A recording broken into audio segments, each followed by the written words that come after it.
ഒരിക്കൽ നിന്നെ ഇറക്കി വിട്ടല്ലയോ ഇവിടുന്ന്. പിന്നെ നാണമില്ലാതെ എന്തിനാടി വലിഞ്ഞേറി വന്നേ? ഞാൻ വന്നത് എന്റെ മോനെ കാണാനാ, അല്ല നിങ്ങളുടെ മോനെ കാണാനല്ല. എന്റെ മോനെ എനിക്ക് തിരിച്ചു തരുന്നിടം വരെ ഞാൻ ഇവിടെ വരുമെന്ന് നിങ്ങളുടെ പുതിയ മരുമോളോട് പറഞ്ഞിട്ടാ അന്ന് ഞാൻ ഇവിടുന്ന് ഇറങ്ങിപ്പോയത്. ഉണ്ടെങ്കിൽ വിളിക്ക്, അല്ലെങ്കിൽ എന്റെ മോനെ ഇങ്ങിതാ. കുഞ്ഞേ, ജീവിതം കൊണ്ട് ചൂത് കളിക്കരുത്. കുടുംബ ബന്ധങ്ങള് ബലൂൺ പോലെയാ. ബലൂണിന്റെ ഭംഗി ആസ്വദിക്കാം, അത് വെച്ച് കളിക്കാം, ഒക്കെ ചെയ്യാം. പക്ഷേ അരുതാത്ത പ്രവൃത്തികൾ കൊണ്ട് അത് പൊട്ടിച്ചു കളയരുത്. അപ്പൂപ്പനോട് എനിക്ക് ബഹുമാനമുണ്ട്. പക്ഷേ ഞാൻ പ്രസവിച്ച കുഞ്ഞിനെ അപ്പൂപ്പന്റെ കൊച്ചുമോൾ തൊടുന്ന പോലും എനിക്ക് ഇഷ്ടമല്ല. ഇങ്ങി തരാൻ പറ എന്റെ മോനെ. ഞാൻ പിന്നെ അവരുടെ ജീവിതത്തിലേക്ക് തിരിഞ്ഞു നോക്കത്തില്ല. കുഞ്ഞിനെ വെച്ചുള്ള തർക്കത്തിലൊന്നും ഇടപെടാൻ ഞാൻ ആളല്ല. ആദ്യം മുതലേ ആ കുഞ്ഞിനെ വെച്ച് ഒരുപാട് കളി കളിച്ചവളാ നീ. പണ്ടൊക്കെ ദൈവം പിന്നെ പിന്നെ, ഇപ്പോ ദൈവം കൂടെ കൂടെ എന്ന് കേട്ടിട്ടുണ്ടോ? അതുകൊണ്ട് ചെയ്ത തെറ്റിനുള്ള ശിക്ഷ അടുത്ത ജന്മത്തിലേക്ക് നീട്ടിവെക്കുന്ന പതിവൊന്നും ഇപ്പോഴില്ല. ഒക്കെ വേഗം കിട്ടും. ഒന്നും അറിയാത്ത കുഞ്ഞുങ്ങളെ വാശി തീർക്കാനുള്ള കരുവാക്കുന്നത് ശരിയല്ല. അതുകൊണ്ട് ഈ അന്നമ്മ പറഞ്ഞതുപോലെ നീ ഇവിടെ വരരുത്. സെലീന മോള് സ്വസ്ഥമായിട്ടൊന്ന് ജീവിച്ചോട്ടെ. എനിക്കിങ്ങനെ ആരുടെ ഉപദേശം സ്വീകരിച്ച് ശീലമില്ല. പിന്നെ സെലീന അങ്ങനെ സ്വസ്ഥമായിട്ട് കഴിയാൻ പാടില്ലല്ലോ. അവൾ ബോബനെ തട്ടിയെടുത്തില്ലേ, എന്റെ കൊച്ചിന്റെ അപ്പനെ. കുഞ്ഞേ, നിന്റെ സംസാരത്തിൽ ഒരു കുഞ്ഞിന്റെ അമ്മയുടെ സ്നേഹം കാണുന്നില്ല, ഒരു സ്ത്രീയുടെ നന്മയും കാണുന്നില്ല. മറിച്ച് പകയും വിദ്വേഷവും അസൂയയും ഉണ്ട്. അങ്ങനെയുള്ള ഒരാൾക്ക് ഒരു സമാധാനവും ഒരിക്കലും കിട്ടില്ല. മറ്റുള്ളവരുടെ വിഷമം കണ്ട് സന്തോഷിക്കുന്നവരുടെ മനസ്സിൽ ദൈവമല്ല, ചെകുത്താനാ കയറിയിരിക്കുക. മതി, നിർത്ത സാരോപദേശം. ദേ തള്ളേ, നിങ്ങളുടെ മോനോടും മരുമോളോടും പറഞ്ഞേക്ക് ഞാൻ ഇനിയും വരുമെന്ന്. രണ്ടിനെയും എനിക്കൊന്ന് നേരിട്ട് കാണണം. അങ്ങനെ സൂചിച്ചു കഴിയാൻ ഞാൻ സമ്മതിക്കൊന്ന് കരുതണ്ട.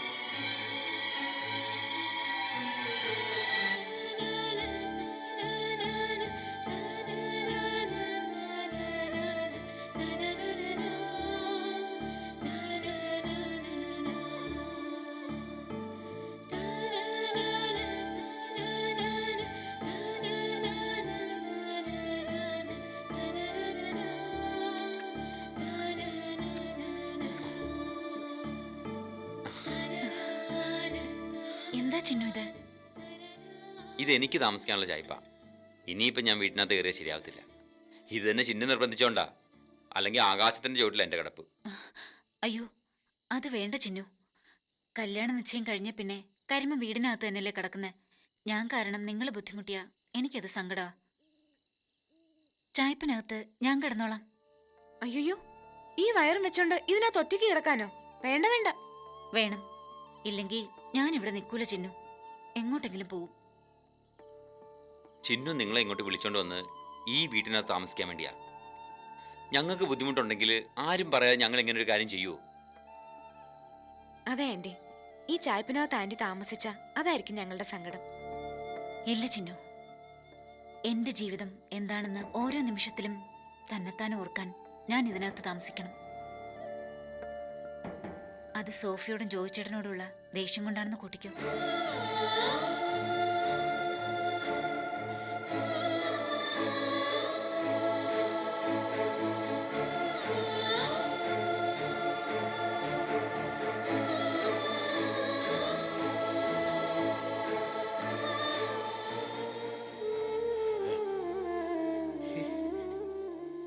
ഇതെന്താ ഡോക്ടറെ ഇങ്ങനെ? ഓരോ ദിവസം കഴിയും തോറും സ്ഥിതി മോശമായി വരികയാണല്ലോ. സ്കാനിംഗ് റിസൾട്ട് മിസ് സെലീന കണ്ടതാണല്ലോ. രണ്ടാമതായി MRI സ്കാനിംഗ് നടത്തി നോക്കി. എക്സ്പേർട്സിന്റെ അഭിപ്രായത്തിൽ ബ്രെയിനിന് യാതൊരു തകരാറ് സംഭവിച്ചിട്ടില്ല. പക്ഷെ എന്തുകൊണ്ടാണ് പേഷ്യന്റ് കോമാശയിലേക്ക് നീങ്ങിയതെന്ന് ഞങ്ങൾക്ക് മനസ്സിലാകാത്ത കാര്യമാണ്. അപ്പോ ത്രേസ്യാമ്മച്ചി ഇപ്പൊ കോമയിലാണോ? അതെ, പക്ഷെ ചിലപ്പോ താൽക്കാലികമായി കോമയിൽ പ്രവേശിച്ചതാവാം. അങ്ങനെ സംഭവിക്കാറുണ്ട്. Anyway, her body is reacting for the medicine. അത് തന്നെ വലിയൊരു ആശ്വാസമാണ്. നിങ്ങൾക്ക് കാരണം കണ്ടുപിടിക്കാൻ പറ്റുന്നില്ലെങ്കിൽ വേറെ ഏതെങ്കിലും നല്ല ആശുപത്രിയിലേക്ക് ഞങ്ങൾ കൊണ്ടുപോയിക്കോളാം. ഞങ്ങളുടെ കൊച്ചിന്റെ ജീവൻ വെച്ച് ഇങ്ങനെ പന്താടാൻ ഞങ്ങൾ സമ്മതിക്കില്ല. അപ്പപ്പാ, ഇതിൽ കൂടുതൽ നല്ല ചികിത്സയൊന്നും വേറെ എവിടെയും കിട്ടത്തില്ല. ഇവിടുത്തെ ഒട്ടുമിക്ക ഡോക്ടേഴ്സിനെയും എനിക്ക് നേരിട്ട് അറിയാവുന്നതാ. പിന്നെന്താ കുഞ്ഞ് കൊച്ചി കിടപ്പിന്ന് അനങ്ങാത്തത്? കണ്ടിട്ട് സഹിക്കാൻ പറ്റണില്ല എനിക്ക്. സാർ, അങ്ങും ഞാനൊക്കെ ദൈവത്തിൽ വിശ്വസിക്കുന്നവരല്ലേ. മരുന്ന് ചികിത്സയ്ക്ക് വിജയിക്കണമെങ്കിൽ ഈശ്വര കൃപ വേണ്ടേ? ഈ ചേട്ടത്തിയുടെ കാര്യത്തിൽ ദൈവത്തിന്റെ കൃപയുണ്ടെന്ന് കരുതുക. എല്ലാം നല്ലതിനാണെന്ന് വിശ്വസിച്ച് നമുക്ക് കാത്തിരിക്കാം. എന്തായാലും ഞങ്ങൾക്ക് ചെയ്യാൻ പറ്റുന്നതെല്ലാം ചേട്ടത്തിക്ക് വേണ്ടി ചെയ്യുന്നുണ്ട്. എന്റെ വിഷമം കൊണ്ട് പറഞ്ഞു പോയതാ, ക്ഷമിക്കണം. ഏയ്, അതിന്റെ ഒന്നും ആവശ്യമില്ല. പേഷ്യൻസിന്റെ ബന്ധുക്കളുടെ എന്തെല്ലാം തരം പ്രതികരണങ്ങൾ ഞങ്ങൾ ദിവസവും കാണുന്നതാ. കാര്യമറിയാതെ ചിലർ തല്ലാൻ പോലും വരും. അതൊക്കെ മനസ്സിന്റെ സങ്കടം കൊണ്ടാണെന്ന് ഞങ്ങൾക്കറിയാം.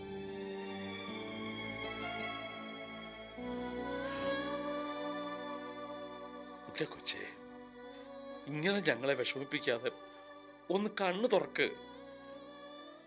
പഴയതുപോലെ ചിരിച്ചോണ്ട് ഒന്ന് നോക്ക്. അത് കണ്ടിട്ട് മരിച്ചോളാം ഞാൻ.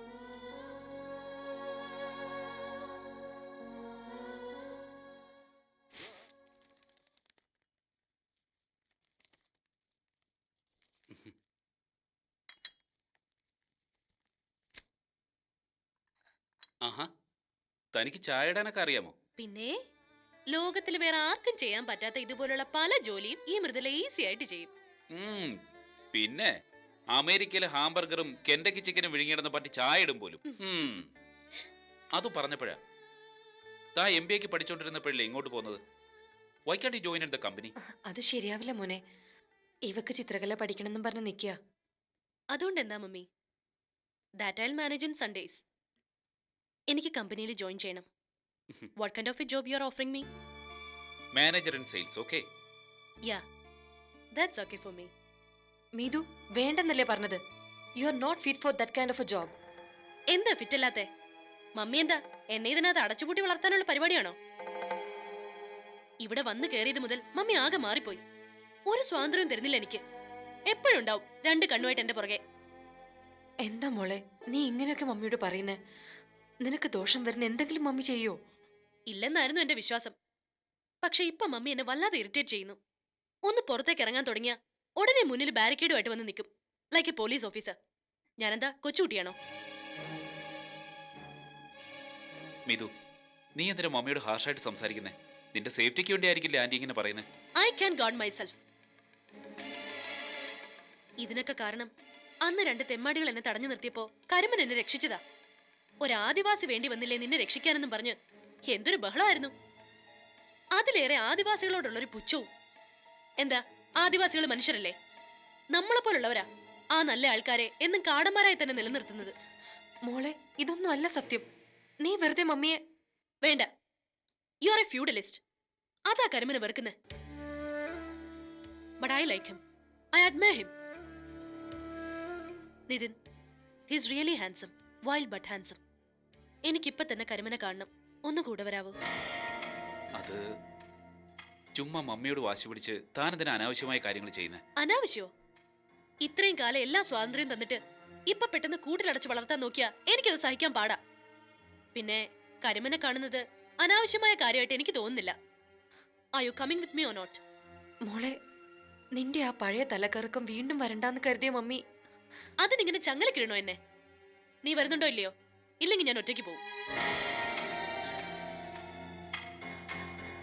ഞാൻ വരാം.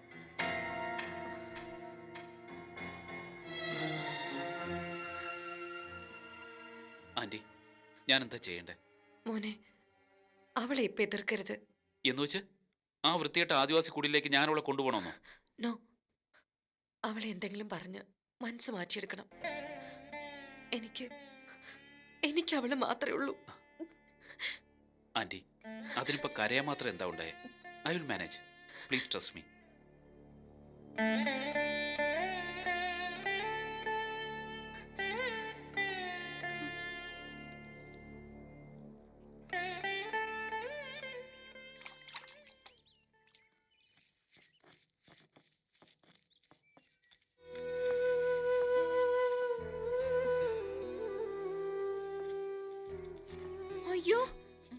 ആന്റി ഈ കാട്ടുന്നേ? ഇങ്ങോട്ട് മാറിക്കേ. ആന്റിയോട് ഇങ്ങനത്തെ ജോലി ഒന്നും ചെയ്യാൻ പാടില്ല എന്ന് മുത്തിയമ്മ പറഞ്ഞിട്ടുള്ളതല്ലേ? എന്തിനാ പെണ്ണെ ഇങ്ങനെ കിടന്ന് ഒച്ച വെക്കണത്? ഡേ മുത്തിയമ്മ, ഇത് കണ്ടോ? ഈ വയറും വെച്ചോണ്ട് മുള അരയ്ക്കുന്നു. ദേ ഒറ്റ അടി വെച്ചേരും ഞാൻ. പട്ടണത്തിലെ കൊച്ചന്മാര് കാട്ടിലെ മുത്തി പറഞ്ഞ അനുസരിക്കില്ലേ? എത്ര നേരം വെച്ചാ മുത്തിയമ്മ വെറുതെ ഇരിക്കുന്നെ? എന്നെ കൊണ്ട് എന്തേലും ഉപകാരം ചിന്നുവിന് വേണ്ടേ? എല്ലാവർക്കും ഒരു ഭാരമായിട്ട് ഇങ്ങനെ കഴിയുമ്പോ സഹിക്കാൻ കഴിയണില്ല മുത്തിയമ്മ. ചിലപ്പോ തോന്നും അന്നത്തെ പോലെ ഒരു കയറിൽ ജീവിതം അവസാനിപ്പിച്ചാലോ എന്ന്. എന്റെ കുഞ്ഞെ, ഒരു ജീവനെ വയറ്റിലിട്ടിങ്ങനെ പറഞ്ഞ ദൈവം പൊറുക്കേല കേട്ടോ. കുഞ്ഞി കാട്ടില് കാല് കുത്തിയത് മുതൽ ഈ കാടിന്റെ സന്തതിയാ. അമ്മയായിട്ട് നോക്ക, കാടുള്ളപ്പോ എന്തിനാ കുഞ്ഞ് സങ്കടപ്പെടുന്നേ? എല്ലാവർക്കും ഭാരമാണെന്നുള്ള ചിന്ത ആദ്യം അവസാനിപ്പിക്കണം. ചിന്നു ഇങ്ങനെ ഒരു കാര്യം ചെയ്തതിൽ ഏറ്റവും കൂടുതൽ സന്തോഷിക്കുന്ന ഒരാളാണ് ഞാൻ. അതേ സന്തോഷം മുത്തിയമ്മയ്ക്കും മൂപ്പനും ചൂരനും ഒക്കെ ഉണ്ട്. എന്താ, ഞങ്ങളുടെ കൂട്ടത്തിൽ കൂടാൻ വേണ്ടിയായിട്ടാണോ ഇങ്ങനെയൊക്കെ പറയുന്നത്? അയ്യോ അല്ല, എന്റെ മനസ്സില് സങ്കടം കൊണ്ട് പറഞ്ഞു പോയതാ. ഞങ്ങളുടെ കാര്യം ഓർത്ത് ഒരു സങ്കടവും വേണ്ട. പിന്നെ സോഫി കൊച്ചമ്മയും ചോദിച്ചാനെ ഓർത്ത് സങ്കടപ്പെടരുതെന്ന് പറയാൻ ഞാൻ ആളല്ല. അവരെ ഓർക്കുമ്പോ സങ്കടമല്ല, പകയ എനിക്ക്. എന്നെ ഇവിടെ എത്തിച്ചേന് ദൈവം എന്തെങ്കിലും സോഫിയോട് കണക്ക് ചോദിക്കും.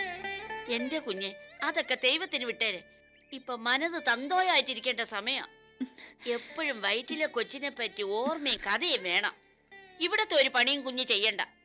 പേറ്റിനുള്ളത് ഓരോന്നോരോന്നായിട്ട് ഞാൻ കൂട്ടി വെച്ചോണ്ടിരിക്കുക. നല്ല തങ്കക്കുടം പോലൊരു കൊച്ചു വരും കുഞ്ഞിന്റെ സങ്കടങ്ങൾ മാറ്റാൻ.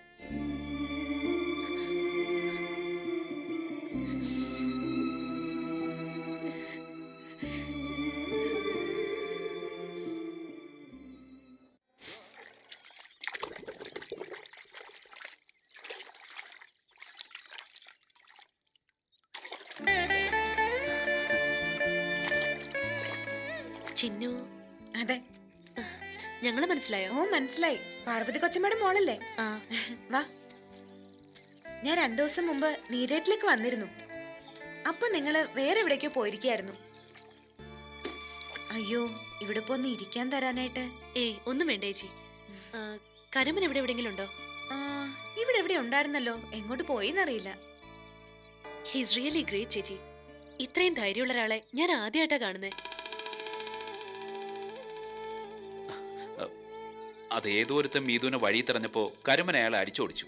അതിന്റെ ആരാധനയാ. ഇപ്പൊ വന്നു തന്നെ പുള്ളിക്കാരനെ കാണണമെന്ന് പറഞ്ഞ എന്തൊരു നിർബന്ധമായിരുന്നു.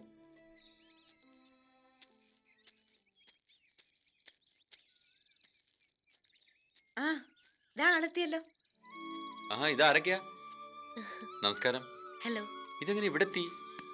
എത്തിപ്പെട്ടു. ഇതെന്റെ വകയൊരു സമ്മാനമാ. എന്താ ഇത്? ഇതൊരു പാന്റും ഷർട്ടുവാ. അയ്യോ, ഇതൊക്കെ എന്തിനാ എനിക്ക്? കരിമൻ ഇതൊന്നും ഇടുന്ന കൂട്ടത്തിലല്ല. എന്തായാലും കല്യാണത്തിന്റെ തലേന്ന് ഇടാൻ ഒരു കുപ്പായല്ലോ. ഞങ്ങളുടെ കല്യാണ നിശ്ചയം കഴിഞ്ഞതാ മൃദുല കുഞ്ഞെ. മകരത്തിലാ കല്യാണം. കൺഗ്രാറ്റ്സ്. എന്നാ ഞങ്ങൾ ഇറങ്ങട്ടെ. എന്ന് ശരി. അയ്യോ, എന്താ എന്താ പറ്റിയേ? കുഞ്ഞേ, മീതു, കുഞ്ഞേ. മീതു, ഇല്ല ഒന്നുമില്ല. മീതു, ചിന്നു, പെട്ടെന്ന് പെട്ടെന്ന് പെട്ടെന്ന്. മീതു, മീതു, എന്താ മീതു?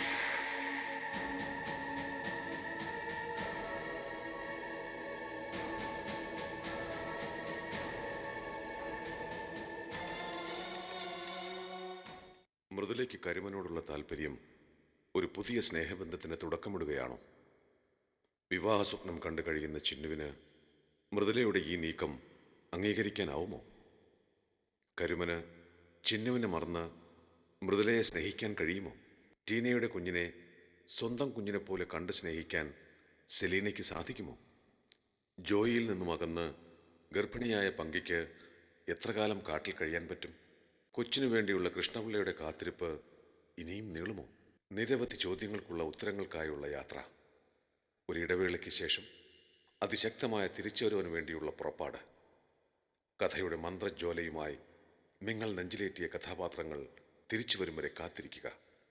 അവസാനിക്കാത്ത മനുഷ്യ ജീവിതഗാഥയായി വീണ്ടും ജോലയായി തിരിച്ചു വരുന്നതുവരെ കാത്തിരിപ്പ് തുടരുക. അരികിലില്ലേ ഞാൻ അരികിലില്ലേ, അരികിലില്ലേ ഞാൻ അരികിലില്ലേ, അണയാത്ത ജ്വാലയായി